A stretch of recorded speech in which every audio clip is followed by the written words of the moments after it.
Hey everybody, welcome back to Wild Boar Cycling. You get a special treat today. This is a Brian only episode. I'm actually filming the opening of this after everything's all said and done. We went on a big road trip, me and the family, up to Vancouver Island. And basically this video is me doing a bunch of different training rides while road tripping with a travel trailer and two elementary school aged kids and my wife. And at the end of this video, I started the close because we're back now, riding over to John's house, my dad's house, to go on a ride today. This is the first ride I've been on since we got home. And I said something about him taking me on a ridiculous ride. And it in fact was 60 miles. It's just got over 90 degrees. We were not going Brian pace, we were going John pace. And I just wanted to get an update. 60 miles, part of the off-road single track was 25% grade. I don't know what we ended up doing, probably over 2,000 feet of elevation gain. But I'm whooped. So anyway, enjoy, hope you enjoyed this video. Again, thanks for watching. As of today, Steamboat Springs is in like 5 weeks, so I can't just do a 2-week-long road trip and not bring my bike. So I'm out here on a country road outside of Redding. This was our first stop on our way up to Canada, heading up to Vancouver Island. And just had to get up. I got up at like 5 o'clock this morning, 5:30, to go for a short little ride, just so I can stay in shape and not lose any of the gains I've made like the past few months. Just a little tip: if you're short on time, not that you ever want to take advice from me because I don't know what I'm talking about, but interval training is always a good way to make use of short training time. So did about, I don't know, 20-minute warm-up, and then I did maybe 5-6 reps of full all-out sprint for 30 seconds, and then a 2-minute super easy interval, and then another full-on 30 seconds of sprint. I find that if I don't have a whole lot of time, that's a good way to get a real good workout in.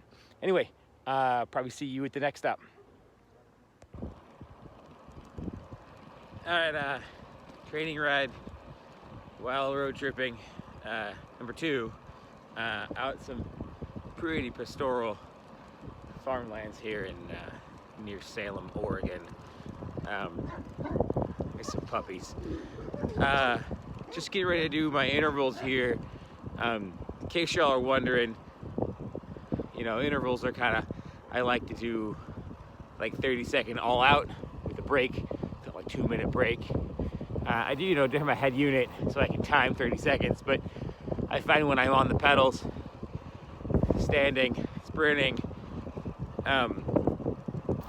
it's hard to keep track of the time. And because my cadence is right around 90 RPMs, it means 45 pedal strokes is 30 seconds, if I did that math right. So if you want to do it something like that, and you don't have a head unit, most people's cadence is right around 90, 100 RPMs. It's kind of standard. So I just go for 45 pedal strokes as my high intensity interval, and then I got my head unit to time me the 2 minutes. Anyway, I'm gonna sign off here.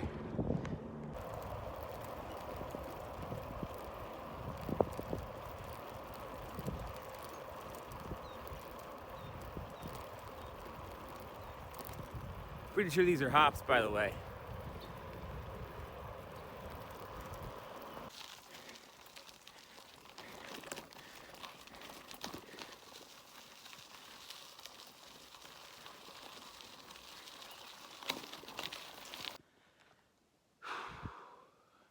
Okay, everybody. I think this is ride number 3, if I'm keeping count accurately in my head. I'm here in the Olympic National Forest. Found this fire/dirt road, whatever you want to call it. According to Google Maps, it's about an hour up. It's only a few miles, according to Google Maps. So it's got to be pretty steep. It's going to take me an hour. But obviously this is not a high intensity interval training day. I'm just gonna go out, ride, get some dirt on my bike, and see how it goes.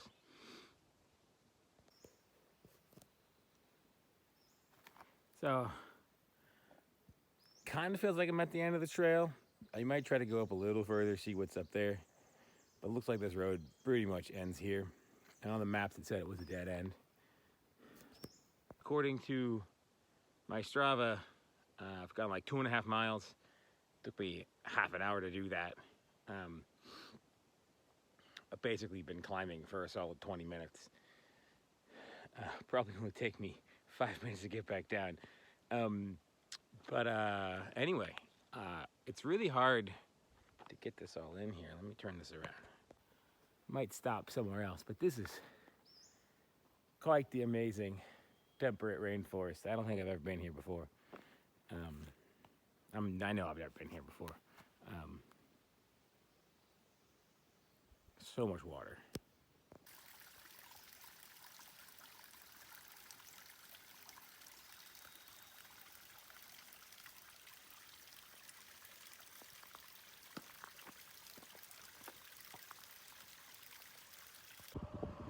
All right, I think this is ride number 4. We're here in Victoria, British Columbia. Just got off a ferry, and then just RV site in the middle of the city. Nothing to speak home about, but it was right next to this amazing bike path. So I'm hoping to put down a few miles today, but we are hoping to hit the road again early, so probably not gonna get a whole bunch in, maybe do some intervals, I don't know. But it's a nice bike path. I'll get some footage of that here in a second.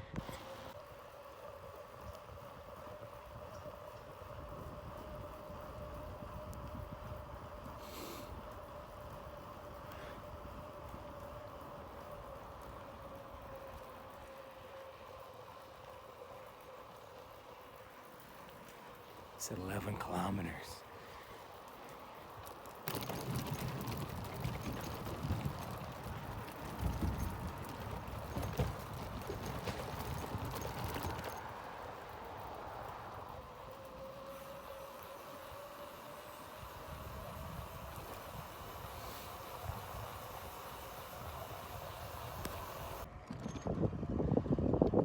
So I got about 3 kilometers, according to the signs, and the trail ran out, and I ended up in some neighborhoods. I was riding some bike lanes, and I was like just in some town neighborhoods, and I realized I should probably turn around and get back on the trail and go the other direction, because I don't want to get lost.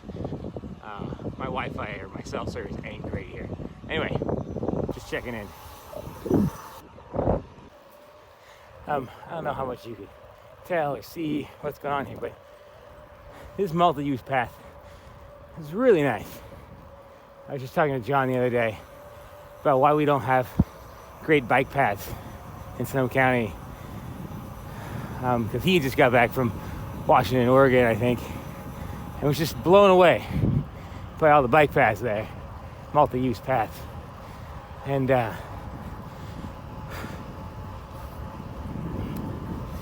I don't know, I kind of feel like Sonoma County has a big cycling culture, and a lot of stereotypically cyclists don't use the paths. We don't have a big I'm biking to get to work culture, which is who use paths. And it'd be real great if we did better at not having our bike paths start and end in random locations. Anyway, that's my thought. I hope there wasn't too much wind noise. See, Sonoma County, this is what I'm talking about. You got a big busy road here. No bike lanes on the road, not really. You have a completely separate road with 2 lanes for bikes, totally separated by a physical barrier. This is how you get people cycling to work. This is how you get people out of cars. This is what good cycling roads look like.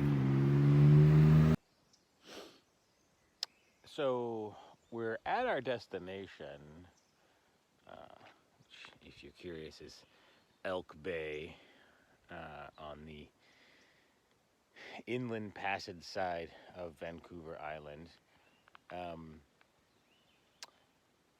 This is going to be an interesting ride, because we're out some fire service roads. When we turned off the paved road with our travel trailer on this gravel road, we went downhill for like 15, 20 kilometers.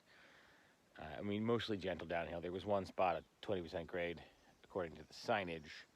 But I guess I'm just gonna go up this until I want to turn around and come back down. This might be my daily ride for the handful of days that we're up here before we head south again. But it's real wet. It's real green. It's pretty cool out here. Haven't seen too many people.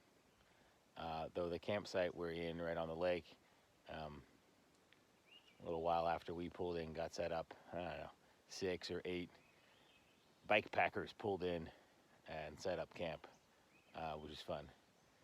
Anyway, I'm gonna go ride some more. This isn't really training, this is just me riding. All right, so I've been going for about 20 minutes now. Here's kilometer marker 4 up the Elks Bay Forest Service Road. Started just before 0, I think. Here's that 20% grade. I don't know if you can tell this on the camera, but it gets so steep at some point. I'm actually paved part of it for the logging trucks.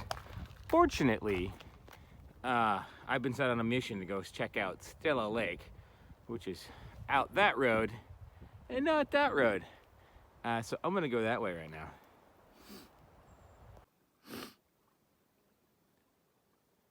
I think this is Stella Lake or Stella Bay. The signs have been confusing. Not a whole lot of anything out here, just a whole lot of everything. I don't know if you can see what I see, but I really hope that ain't near the road. If it is, I'm turning around. I think this goes around to the side. That's like a little offshoot. It's really hard on the gravel with one hand. Oh yeah, okay, it turns. Well, maybe I spoke too soon, because this looks like that's pretty steep too. I'm gonna give it a shot, but I don't think I'm gonna have enough traction to get up that, let alone the legs for it. Pull it off. It wasn't as steep as it felt or looked. My head unit at most said 17%. Just looked worse than what it was, and it wasn't very long. My heart rate's up now, though. Almost back to the campsite. GPS is a little dodgy out here, so everything says something different. My watch says 16.6. My head unit says 17.4. I think my phone said 17.5. So we'll go just, by the time I get back to the trailer, 18 miles. It's gravel. It's a lot of gravel. Lots of cobbles. Lots of potholes because it's a logging road. But it's a good day so far. Got about, again, everything says something different. 2 hours, according to my watch. Hour 45 of moving time according to my head unit. Anyway, that's another ride in. So out here another ride still. Elk Lake in Victoria, or Vancouver Island. I didn't go on a ride yesterday. These 5 o'clock sunrises were taking a toll on me, so I slept in, got up for a ride. I'm like, yeah, I'll roll over. Got off for 5 minutes, and then 2 hours later woke up again. But here I am. We're getting ready to pack up and head out again, so this is probably going to be a warm up, some sprint intervals, and wrap it up real early. But it's just more of the same on IBC behind me. Just, 4 service roads, pretty good gravel here. Some of them are a little cobblier than others, but it's gonna be a good morning. Short one. All right, had a couple rest days, mostly because travel, lots of driving going on and morning time constrictions. But anyway, I'm here at Dungeness National Wildlife Refuge in very, very northern Washington. We're headed south again, but I'm gonna go out and get some miles in before we get in the car and get more miles in. Probably not gonna do anything crazy, just, make some circles. Well, it's about 16 miles all said and done. Really nice bike path out here, or multi-use path. I guess I'm in Squim, Washington.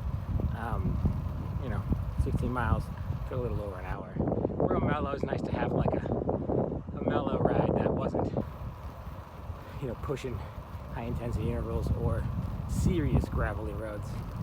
Anyway, one more down. Hey, here I am again. Another early morning ride.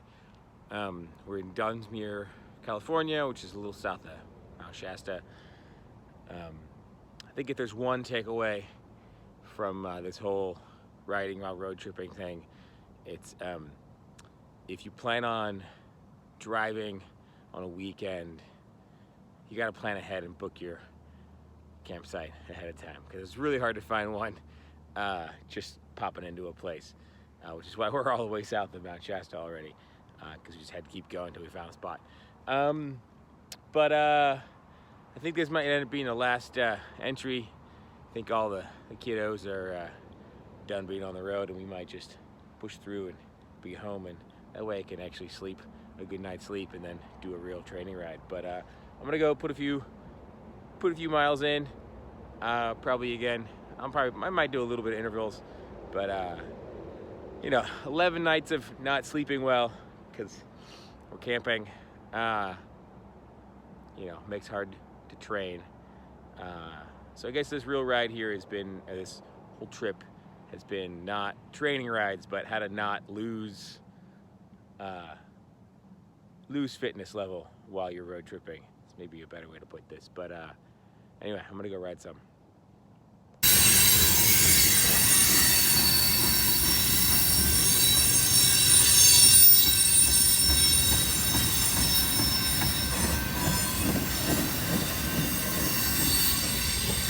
I guess this is where I have to turn around.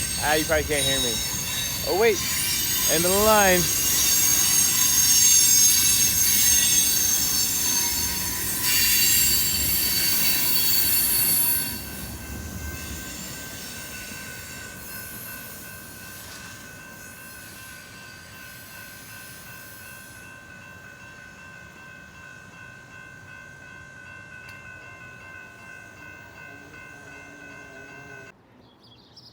Part of the reason I like not having a plan is because just things come about and surprise you.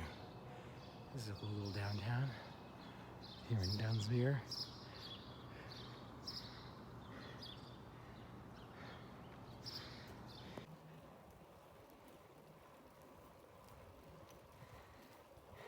Last little ascent here into the campground RV park. It's a bummer about starting with a descent. You gotta end with a climb. It's not much fun though, because I got one hand on this phone. I can't shift gears.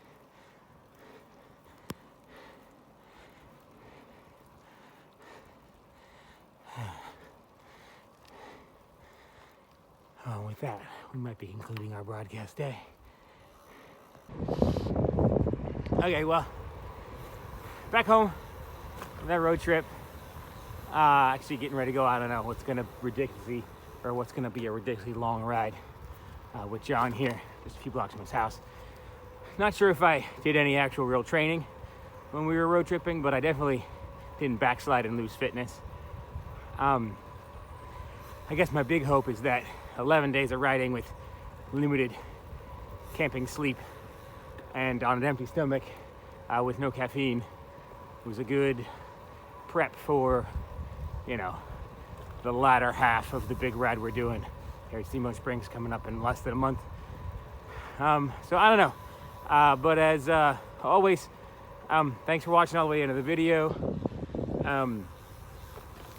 Make sure you like and subscribe and get the notify button. And the sun's behind you now. There you go. Go out, ride, have fun, and keep the rubber side down.